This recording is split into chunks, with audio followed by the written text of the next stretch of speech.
ભાવનગરના ખોડિયારનગર વિસ્તારમાં આવેલ રહેણાંકના મકાનમાંથી લાખોના મતાની ચોરી. તસ્કરો તાળા તોડી સોના ચાંદીના ઘરેણા સહિતનો માલ મતાની ચોરી કરી નાસી છૂટ્યા. જેમના ઘરે ચોરી થઈ તેઓ ભારતીય વાયુસેનામાં ફરજ બજાવી ચૂકેલા હોવાનું પણ જાણવા મળ્યું. નિવૃત્ત પરપ્રાંતીય મેનેજરના બંધ મકાનના તાળા તોડી કોઈ અજાણ્યા જાણભેદુઓ સોના ચાંદીના દાગીના તેમજ રોકડ રકમ મળી કુલ ₹80 લાખથી વધુની રકમનો મુદ્દામાલ રોકડની ચોરી કરી થયા ફરાર. ચોરીના બનાવની જાણ થતાં વર્તેજ પોલીસની ટીમ દ્વારા તાત્કાલિક બનાવ સ્થળે પહોંચી કાયદેસરની કાર્યવાહી હાથ ધરવામાં આવી હતી. સમગ્ર બનાવ અંગે બીનાબેનની ફરિયાદને આધારે પોલીસ તસ્કરોને મુદ્દામાલ સાથે ઝડપી લેવા તપાસનો ધમધમાટ હાથ ધર્યો છે. ઓકે બેન, નામ? મારું નામ બીના. અહીંયા ખોડિયારનગરમાં રહું છું. આપણે નાની ખોડિયારનો પાછળ આ મકાન અત્યારે અમે 4 વર્ષથી અહીંયા રહીએ છીએ. એકચ્યુઅલી હું નોકરી કરું છું ધંધુકા, અને મારા ઘરવાળા હસબન્ડ અહીંયા રહે છે. અને હું શનિ રવિ અહીંયા આવતી હોય છે, બાકી કન્ટિન્યુ મારા હસબન્ડ અહીંયા રહેતા હોય છે. અને એમાં એવું છે 14 તારીખે એમનું તબિયત ખરાબ થઈ ગયું હતું, કમરમાં પ્રોબ્લેમ હતું, એટલે એ ટ્રીટમેન્ટ માટે ધંધુકા આવેલા હતા. અને અમે ઘર બંધ કરીને જ ગયેલા. બાજુમાં અમારે 2-3 મકાન વટીને મારા ભાઈ રહી છે, એમને બધા ચાવીને બધું આપીને જ ગયેલા હોય છે. અને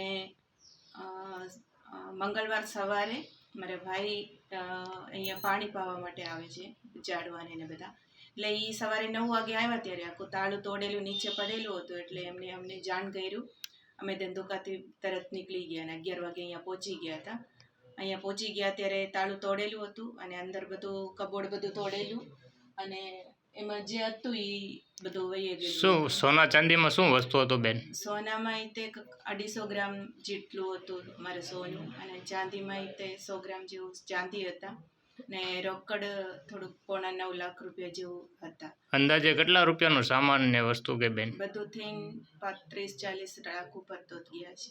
ઓકે, આ વિશે પણ મેં પોલીસ ફરિયાદ કરી. 80 લાખ રૂપિયામાં ઓફિસે એટલે આમ તો 40 ઉપર તો છે જ.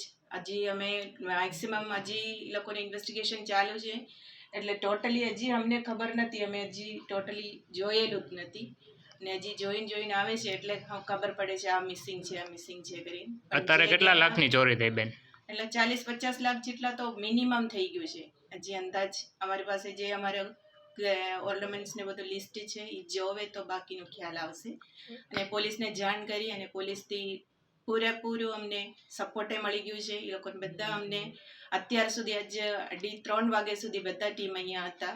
ગઈકાલે ખબર પડી ત્યારથી બધા અમને સહકાર આપે છે, અને અમને વિશ્વાસ છે પોલીસ ઉપર અમારી વસ્તુ પરત મળી જાય. ઓકે. રિપોર્ટર ફિરોઝ મલેક, અસ્મિતા ન્યૂઝ, ભાવનગર.